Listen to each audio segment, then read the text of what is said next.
Assalamualaikum and good day everyone. I'm Siti Shahani A. Gimba and I'm one of the reporter of Chapter 7 which entitled Paris to Berlin 1885 to 1887.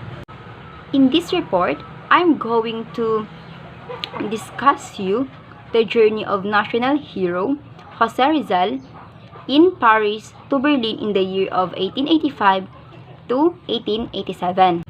After completing his studies in Madrid, Rizal went to Paris and Germany to specialize in ophthalmology. So, pinili niya itong branch of medicine para ma-cure niya ang kanyang ina na may sakit sa mata. So, nagsilbi siya bilang assistant ng famous oculist of Europe. In Berlin, capital of United Germany, na-meet niya at naging kaibigan niya ang mga top scientists of Germany. Tulad na lamang nila Dr. Fyodor Jagor, Dr. Adolf B. Meyer, Dr. Hans Meyer, and Dr. Rudolf Virchow. So, his merits as a scientist was recognized by the eminent scientists of Europe. So, sa paglalakbay ni Jose Rizal papuntang Paris, huminto muna siya sa Barcelona para bisitahin ang kanyang kaibigan na si Maximo Viola. So, si Maximo Viola ay isang medical student at member ng mayayamang pamilya ng San Miguel, Bulacan. In Gay Paris, 1885 to 1886, shortly after terminating his studies at the Central University of Madrid, pumunta si Rizal sa Paris para mag-acquire ng more knowledge about ophthalmology. So, sa pagbisita niya sa Barcelona, nagstay muna siya doon in a week, and during that time, naging kaibigan niya si Senyor Eusebio Corominas, editor of newspaper La Publicidad, and made a crayon sketch of Don Miguel Moraita, which is owner of the La Publicidad. When October 1885, Rizal living in a Paris, so where he sojourned there in 4 months. So sa loob ng 4 months na yun, nagtrabaho siya bilang assistant ng ophthalmology na si Dr. Louis de Weckert. So, si Dr. Louis de Weckert ay isang leading French ng ophthalmology. When January 1, 1886, nagsulat si Dr. Jose Rizal ng letter para sa kanyang ina at ni-reveal na dito na maraming na nag-improve ang kanyang knowledge about ophthalmology. So, after that, bumisita si Jose Rizal sa kanyang close friends na pamilya ni Pardo de Taveras na sina Trinidad, Felix, and Paz. And then, he also met Juan Luna. So, si Juan Luna po ay asawa ni Felix. Then, sinasabi nila dito na si Juan Luna ay master of brush. So, magaling siya mag-painting. So, dahil nga close friend ni Rizal ang asawa ni Juan Luna, tinulungan niya ito bilang maging model sa kanyang mga paintings. Ang kanyang mga paintings na itinulong sa kanya ni Jose Rizal na mag-pose ay ang first is The Death of Cleopatra. So, sa Death of Cleopatra, nag-pose si Rizal bilang Egyptian priest. And then, the second is The Blood Compact. So, the Blood Compact naman po is nag-pose na naman si Rizal bilang si Sika Tura. So, next naman po ay Rizal as musicians. So, sa music, Rizal has no natural aptitude in music and he also admit it.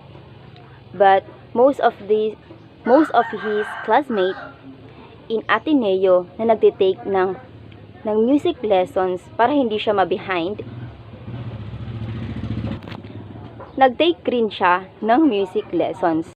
So, after niyang matuto, nagsulat siya ng letter kay Enrique Let na noong November 27, 1878 na natuto siya ng solfeggio, piano, and voice culture in 1 month and half.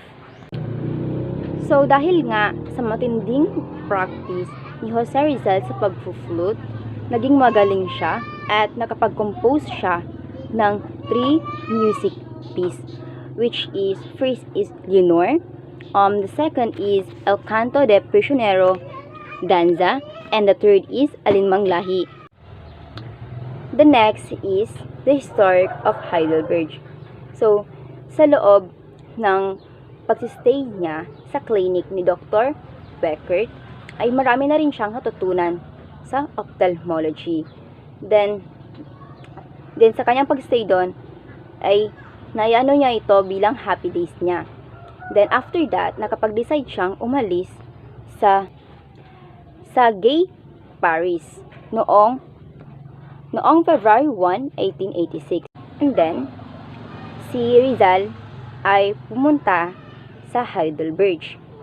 And then nag-arrive siya doon noong February 8, 1886.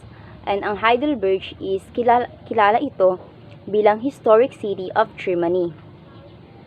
Dahil famous ito dahil sa old university and romantic surroundings.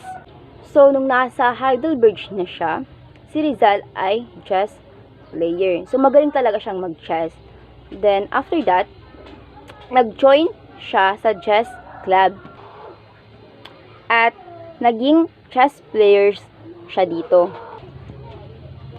So, dahil doon, naging popular si Jose Rizal among German students because he joined that club and beer drinking and watched their friendly saber duels.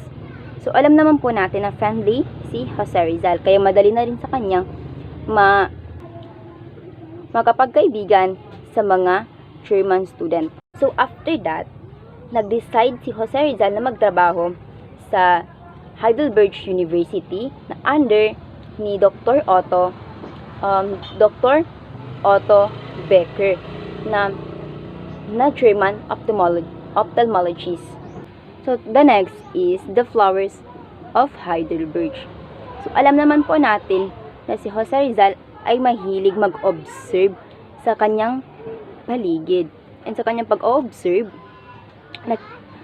may nakita siyang mga flowers at na-attract siya sa mga flowers na yun sa banks of the Neckar River.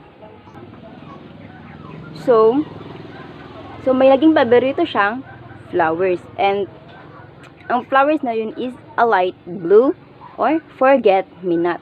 So, ito yung favorito niyang flower dahil maganda po ito siya. So, dahil nga sa flowers na yun, ay naalala niya ang kanyang hometown at nag-homesick po siya.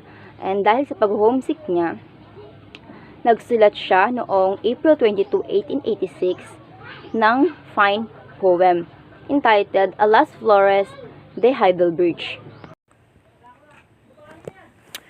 Go to my native land, go foreign flowers, sown by the traveler on his way, and there beneath its azure sky, where all of my affections lie, there from weary pilgrims say, what face in that land of ours.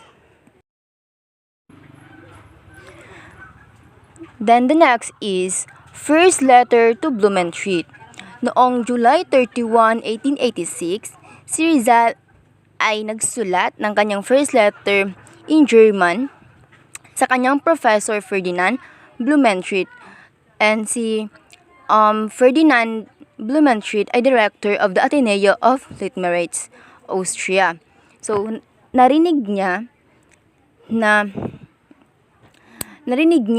ang Austrian ethnologist na may interest siya sa Philippine language. So, nagsulat siya dito at sinabi niya sa kanyang sulat ay, I have heard that you are studying our language and that you had already published some works about it.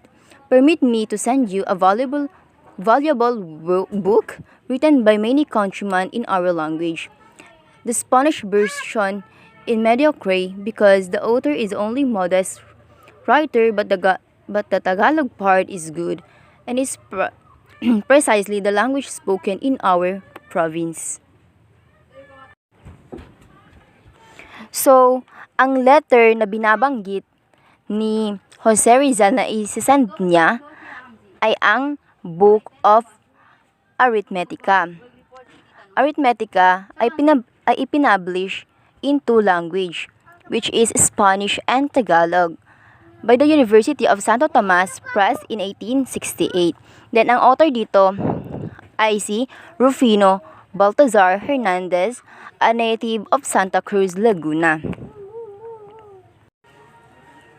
So, dahil nga sa ipinadala ni Jose Rizal na letter from Heidelberg, na-impress ang Blumentritt at sinabi niya dito na bibigyan niya ng regalo si Jose Rizal ng 2 libro.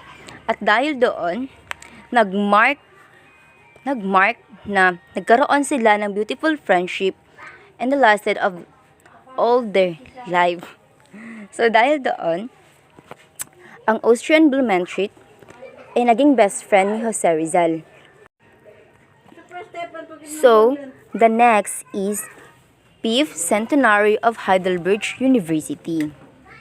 Rizal was fortunate to be sojourning in Heidelberg when the famous University of Heidelberg held its 5th centenary celebration on August 6, 1886. It was 2 days before his departure, and he was sad because he became to love and beautiful city and its hospitable people. The following entry on his diary, dated August 6, 1868, described the celebration of the 5th centenary of the famous University of Heidelberg. So, good day everyone. I will discuss the continuation of our report, Paris to Berlin. So, Rizal goes to Leipzig on August 8, 1886, 2 days after the 5th century celebration of the University of Heidelberg. Rizal, or Leipzig, is the most population city in the German state of Saxony. So, he boarded a train, visited various cities of Germany, and arrived at Leipzig on August 14, 1886. He attended some lectures at the University of Leipzig on history and psychology. His best friend, Professor Friedrich Rizal.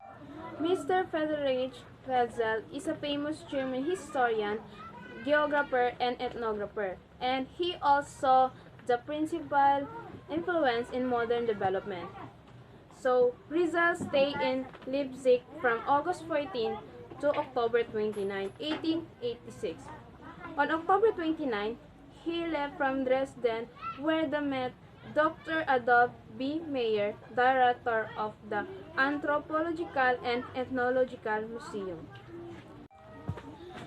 Rizal welcomed in Berlin scientific circle because of atmosphere and race prejudice. So, for the first time, he met Dr. Theodor Jager, who was a German astrologist, naturalist, and explorer who traveled throughout Asia in the second half of the 19th century of collecting for Berlin Museum. He born on November 30, 1816, and also he died on February 11. Dr. Chager intended to introduce Rizal to Dr. Rudolf Virchow and his son, Dr. Hans Virchow. Dr. Virchow was a German anthropology, and he is known as the father of modern pathology and as the founder of social medicine. Rizal also met Dr. Jose Not, German geographer. He worked in the clinic of Dr. Soldier, famous German anthropologist. Rizal became a member of Anthropological